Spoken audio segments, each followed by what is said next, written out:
Hi everybody, Dacob here. Welcome back to the Fashion Bunker Down Under. I'm in Melbourne for the moment as I'm here for the premiere of my movie Art Lovers Unite with Vivienne Westwood. Today I'm going to talk about Melbourne and I'm going to talk about my experience luxury shopping in Melbourne. This is the first time that I've ever been to Australia, so I was very excited to spend some time in Australia, particularly in Melbourne. Melbourne is considered the cultural capital of Australia. So you would think there's more artists here, people interested in the arts and fashion. So there's going to be more luxury. There's going to be more fashion boutiques. So I've been shopping, and I've been and big shout out to Jessie Style. By the way, check out her channel. Jessie's amazing, dear friend of mine. Thanks to Jessie, I got to see a lot of these stores and shops because Jessie, was chaperoning me around. She was showing me around town. She knows all the cool spots, right, and all the cool places, and so. We went to a lot of boutiques. We went to Chanel several times. We've been to Balenciaga. We've been to Hermes several times. We've been to Fendi. We've been to Dior. We've been to Versace. We've been to Louis Vuitton several times. We've been to Loewe. We've been to Yves Saint Laurent. We've been to Longchamp. We've been to a little store called Marais, like in Paris, Le Marais, that sells different brands, but they kind of sell luxury fashion brands all together. We've been to the Chanel beauty boutiques, quite a few, and several times. It's been a lot of boutiques and a lot of days going in and out of boutiques, checking them out. And I gotta tell you a couple of things. Unfortunately, I have to begin this video by saying that but I knew this going into Australia already. I'm disappointed by the prices of European luxury goods. European luxury brands are marked up dramatically in Australia. We're talking, depending on the brand and depending on the products or the product types, you have a markup of between 5 and 20%. So the same product purchased in Europe would cost you much, much less. So there's that. That already kind of sours your experience quite a bit. Then you have to add on top of that the actual experience in store. Now, when I went to luxury stores or boutiques where Jessie knew sales associates working there, in those rare instances, the treatment we received in those stores was nice, obviously, because she knows the people. They might be her friends or just people she knows that she has worked with. And so they would, of course, because they know her, give us a nice treatment. However, if we went to stores where nobody knew us, it was a hit and miss. For the most part, miss, I gotta say. Kind of the worst experience I've had in Melbourne was at the Chanel Beauty Boutique. And I've been to two of them. I've been to Chanel Beauty at Chatston, at Chatty, and I've been to the Chanel Beauty Boutique in the, what's it called, Empire? What's it called? The Emporium or Empire Mall. So they have these like two beauty boutiques. I've been to both. First of all, subscribe to my channel if you haven't already. Push the join button next to the subscription button and become a member today. Gain access to extra perks. You can also join me on Patreon, superdacob, all spelled together there as well for extra perks. Thank you to my members and patrons who have already pledged. I live stream every Saturday. And join my live streams every Saturday in the live chats. Actually, let me move to the side and blend in my co-chattors. I forgot to blend you in at the beginning, but better late than never. So join my live chats, you guys. And anyway, let's keep on talking. The Chanel Beauty Boutique. I mean, was so bad. And I have an extra video coming out about that as well. But so bad. Like, it was like this. I entered. I was told that Australia received Les Eaux de Chanel, Paris, the latest release, in 50 ml. The rest of the world only received 125 milliliter. But I was told specifically that Australia received 50 mil. I was super excited because that means I can actually travel with my perfume. Because on board, on flights, you can't take a bottle bigger than 100 mil. But Les Eaux are only sold as 125 mil or 50 mil. But Paris is only available as 125 mil for now. Okay, so I'm super happy to come to Australia to purchase my 50 mil Paris. I enter the Chanel Beauty Boutique and I ask the lady working. She approaches me and says, "Hello, how can I help you?" And I'm like, "Do you have Chanel Paris?" She's like, "What?" I'm like, "Les Eaux de Chanel Paris." She's like, "Oh, Paris." I'm like, "Yeah, Paris. In 50 mil." She's like, "Oh, 50 mil. Yes, actually it's sold out, but we're getting it again next week. But it's sold out." But she was actually sweet and she said, "But I can give you a sample if you want to sample it until it's back again." So she did actually give me a little sample, which was very sweet of her. And she gave me the right sample. But I'm like, okay, well, thank you. Are you sure it's coming again next week? I mean, maybe. Like, okay, well, I'll just try next week. And I walk around the beauty boutique and I see 400 milliliter bottles of Sycamore. And I know in the past they released a limited run of 400 milliliter splash bottles of their bestsellers, Coromandel, Sycamore, Beige, Gardenia. And I said to her, "Oh, you got the 400 milliliter bottles. Are they available in Australia still? Because they're not available anywhere else." She's like, yeah, they're available. We can sell them to you." I'm like, "Oh, okay, great. Let me look around more what you got and let me figure this out." Because I'm thinking, oh, traveling back home with 400 milliliter bottle, I would be too scared that it gets stolen out of my suitcase, obviously, because you can't take 400 milliliter bottles with you on board. So I keep looking. In the meanwhile, another sales associate comes.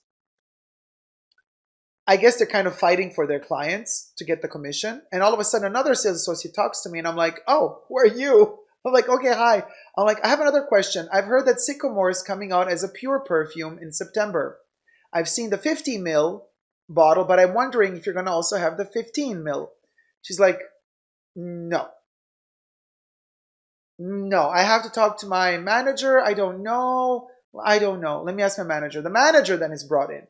The manager comes and says, I show her the photo at this point. I'm like, "Look, I have proof. I'm not crazy. This is coming out as a 50 mil for $10,000. Is there a smaller version of it?" Because they usually come out also with a 15 mil. And I'm sure they will. But anyway, so the manager says, "No, this is an order only. I'm like, that's not what I'm asking you. Are you going to have the 15 milliliter version as well?" She's like, "Oh no, this one, the big one." I'm like, "Okay, so since I'm talking to the manager, how much do your 400 milliliter bottles of Sycamore cost?" She's like, 400 milliliter? We don't sell those. I'm like, "It's literally standing on the shelf right there. And your colleague told me that you're selling them." She's like, "Oh no, that's just for display. We don't sell those." I'm like, "Okay, I'm confused now. Your colleague just told me that, and the colleague now at this point, she's avoiding to even look at me." And I'm like, No. Exactly you. Can you please repeat what you just told me that you're selling them?" She's like, No, I didn't. Telling you, you guys, they don't know what they're selling. I left that store, went to another beauty boutique. I entered and I said, "You have 50 mil Paris." She's like, "Oh, no, that doesn't exist in Australia. We don't have it." I was like, "What?" And I was like, "Okay, thank you. Bye." 1 week later, I go back to the first shop. I get to work with another sales associate who had no clue what Paris is. When she figured out what it was, she said, "Oh, yeah, we have it." I was like, "Oh, great. Do you have 50 milliliter of it?" She's like, "Yes, we have 50 milliliter of Paris. Then I said, "Oh, great. I would like to buy one." She looks at me. She says, "What?" I was like, "I would like to purchase a bottle." She's like, "Oh, you want to buy it?" I'm like, "Yeah, that's why I came here." She's like, "Oh, okay. Yeah, I'll find you one." So she goes to the back, comes back with a 50 ml bottle. And I'm like, yay, great, let's pay, let's pay. And I'm going to the cash register and I'm like, hold on a minute. Hold on a minute. This is not Paris, Paris. This is Paris Riviera, you know? And she's like, what? I'm like, you gave me Paris Riviera. That's another perfume. I don't want Paris Riviera. I want Paris, Paris. She's like, oh, so sorry. Right. Paris, Paris. She goes to the back, comes back and says, sorry, we don't have it. It's sold out. Another Chanel boutique. Now, the fashion boutique. I enter. I ask them to see the 22 bags because I want to see the quality. And I also asked them to show me in the same fuchsia that I had, the 22 bag in that fuchsia. Like, do you have other products like the 255 in fuchsia or the mini wallet on chain 255 in fuchsia or the mini clutch on chain in fuchsia? He's like, oh, they're not the same color. I'm like, okay, can you please give me the color code? I want to compare the color code between the mini clutch on chain and the 22 fuchsia. He's like, we don't have the 22. I'm like, you have a website with codes on them. You have it on your phone. You work at Chanel. Can you please tell me the color code? What is the color code of the fuchsia 22 bag? Because I want to compare it to the color code of the mini clutch on chain that you have here in stock. And I'm holding it in my hand, by the way. He's like, yeah, but I don't have the bag here. I'm like, okay, you know what? Okay, let me just connect to the internet. I had my iPad mini with me. Let me connect to the internet here and let me check it myself because you're obviously of no help. So I turn on the internet. I go to the Chanel website. I find the fuchsia 22 bag. I find the color code and I show him. I'm like, look, this is a color code of the products you're selling. This color code matches the color code of the clutch on chain. It's not rocket science. He's like, yeah, but we don't have the 22 in fuchsia. I'm like, I don't want the 22 in fuchsia. All I wanted to know if it's the same color code. Because, why did I want to know? Because I see that the colors are very different.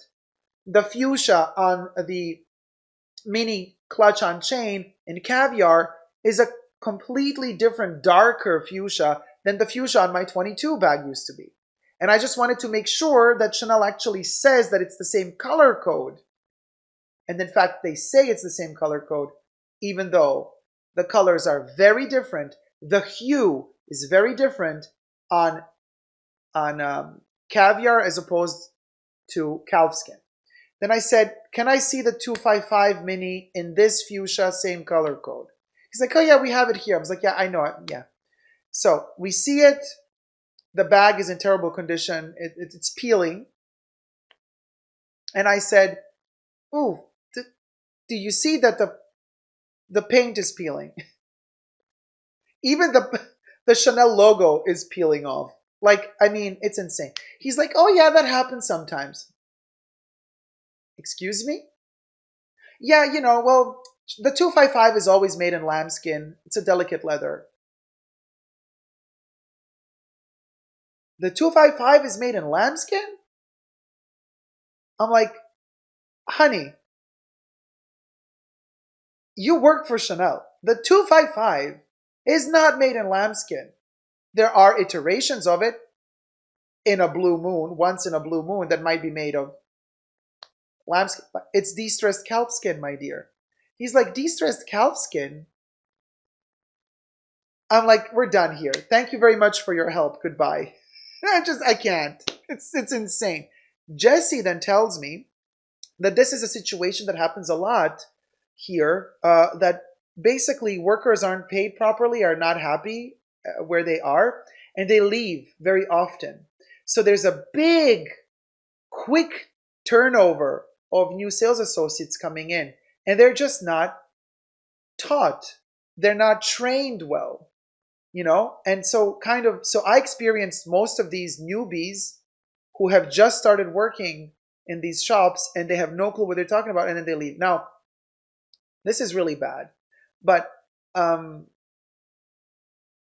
at Hermes, I had some good and some bad experiences. Now, everybody, all the sales associates at Hermes were very kind and very nice. Now, Jessie is a regular shopper at Hermes, so obviously they also know her. That's also a reason why they're kind. But beyond that, the people were really nice at Hermes. However, the problem that I have with Hermes is, especially in Melbourne, is the lack of product. And by lack of product, I don't mean lack of Birkins and Kellys. I mean lack of anything. You can't buy anything. I wanted to buy pants. They didn't have them. I wanted to buy any pants. They only had jogging trousers. I was like, do you have classic pants for men? No. Do you have a classic shirt for men? No. Okay. Do you have sneakers? The classic sneakers? No. Okay. Do you have the glycerin soaps? No. I'm like, well, since you don't have the stuff that's not a Birkin and a Kelly, let me ask about the bags. Do you have any leather bags at the moment? No. I'm like, so what do you have? He's like, well, we have this wicker basket, this picnic wicker basket where you can put your wine bottle in it and go on a picnic. I'm like, okay. And then, there were instances where it was just,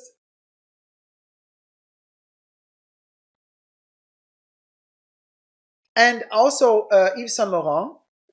I actually had, so I went to the counter that had the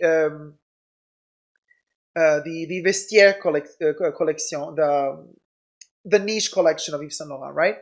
And they had testers, it's like sniff testers, even of their older ones. They had sniff testers of vinyl, which is kind of a really cool one that's no longer in production in certain countries, or no longer on sale in certain countries. It's been discontinued. But they had vinyl standing there, and I sniffed it, and I'm like, hey, do you have the bottle? First of all, I had to wait 10 minutes. Nobody was there assisting me. This woman ran to me at one point. I don't know what she was thinking, that I was going to steal something. I don't know. But she's like, what are you looking for? I'm like, okay, well, you have all of these sniff testers of your exclusives range. Which ones are you actually still selling? Do you have, are they available? She starts scanning me from head to toe. Now, this was one of those days.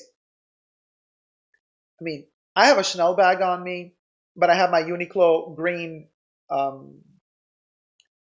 Sherpa jacket because it was kind of cold, And so very toned down dressed, but still.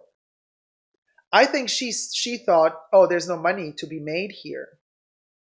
In the middle of my question to her, whether or not she can get me vinyl, I kid you not, she turned around and left with, I didn't even finish my sentence. She left. I thought, oh, she just left because she's going to go and check on the other side if they have a bottle left. Silly me. And here I am like an idiot, waiting there for her to come back with a bottle. Or to tell me, sorry, I checked, we don't have the bottle. She never came back. She never came back. I had to walk to the other side of the counter because at this point, I'm like, did the woman faint? Did something happen to her? Because I'm still thinking, I'm still giving her the benefit of the doubt. I'm like, maybe something happened to her. Maybe it took. I go around. She's like cashing in another customer, dealing with another person, chilling. I'm like, oh my God, she literally just turned away from me, gave up on me, and was like, I can't be bothered. Interesting. Now, we're going to get to a little touchy subject here. And I'm going to be as tactful as I can, but it is also a racial issue. And here we get to this point where 95% of the sales associates that I've encountered in luxury shops in Melbourne are Asian. And I've been told that most people that shop big money in Australia are Asian, coming in from China to shop in Australia and then go back. So then I started observing everything with a different perspective. Then I started observing my visits to luxury shops in a different way. And I started observing how the Asian customers are treated. And then I understood, and I was like, okay, now it all makes sense. So basically, most of the shop advisors, the fashion advisors, the sales associates that work in luxury perfumeries and luxury fashion outlets, they scan you. They're mostly Asian because and better yet, if they can speak Mandarin. And if you look like, you're Chinese or Asian in any way, they're going to think that's where the money is. So they're going to be much more nice and pushy with the Asian clients because they're used to the fact that Australians, locals, usually don't spend big money. So they're going to be very quick to, okay, buy and leave because, you don't have the big money. So this is something I've noticed in Melbourne. Very, very, very, very fast. I did not expect that. I did not expect that at all. But I I was being snobbed by the sales associates because I'm not Asian. And this is really funny because I was ready to drop a pretty coin. Crystal says, I knew this about staff and the Spence people, but I didn't realize they profiled. And I'm telling you, she literally turned around. The lady was Asian also. And then she served an Asian client who happened to, because I was checking out what did they buy. They bought a mascara. I was about to buy their Les Exclusives chunky bottle of vinyl. Like I was going to give the money to the most expensive perfume they had in that store. And she completely ignored me. It's so funny. I mean, hey, it is what it is. I know La Mamaracha. I knew you were going to say welcome to my world because La Mamaracha is Mexican, my friend. And he gets profiled like that in Texas a lot, unfortunately. Also, like when they see that you're Mexican, a lot of sales associates are like, which is terrible. It should not happen. The racial profiling should not happen. I completely agree. It should not happen. But this was a different type of profiling because this was profiling according to literally money. They're like, oh, well, okay, no, let me not waste time on a Caucasian looking person because they're not going to drop as much money as the Asian looking person because they're used to tourists flying into Australia that are mostly Asian and they spend a lot of money. So I'm not blaming them for like thinking business and for thinking I want to dedicate my time to a person who's going to give me more money. Like I get it. But at the same time, it's ridiculous because you misjudged me. Well, so it class profiling jizzes. Yeah. And so that's kind of what happens a lot in Australia in luxury boutiques in Melbourne. And I know it's a very touchy subject. Not a lot of people are going to want to talk about this because the second race comes into a conversation, it gets very iffy and delicate and people get offended very easily. So it's a topic that I also personally don't want to go into often. But in this case, it's my personal experience. And I was kind of really surprised. I didn't expect Australia to be like that. Well, Melbourne, at least, to be like that. That's fashion luxury shopping for you in Melbourne. Yeah. So the prices are much higher for European luxury goods. The profiling is a thing, allegedly. Everything I say in this video, of course, is for entertainment purposes only. Just my opinion, not rooted in facts or truths. It's just everything's alleged, of course. But I'm sharing my experience with you guys. Anyway. Join the live. Love your shirt. Where did you get? Thank you. I got this shirt like 5 years ago from Louis Vuitton. No, Vivienne Westwood. It's a Vivienne Westwood shirt, and I've had it for many years, and I love it to bits.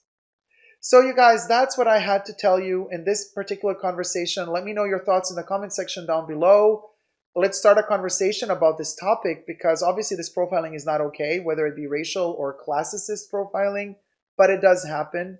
And also, people that have been shopping in Melbourne for luxury, have you experienced this as well? Let me know, because I don't hear anybody talking about this on YouTube. I think I'm the only one who made a video about it.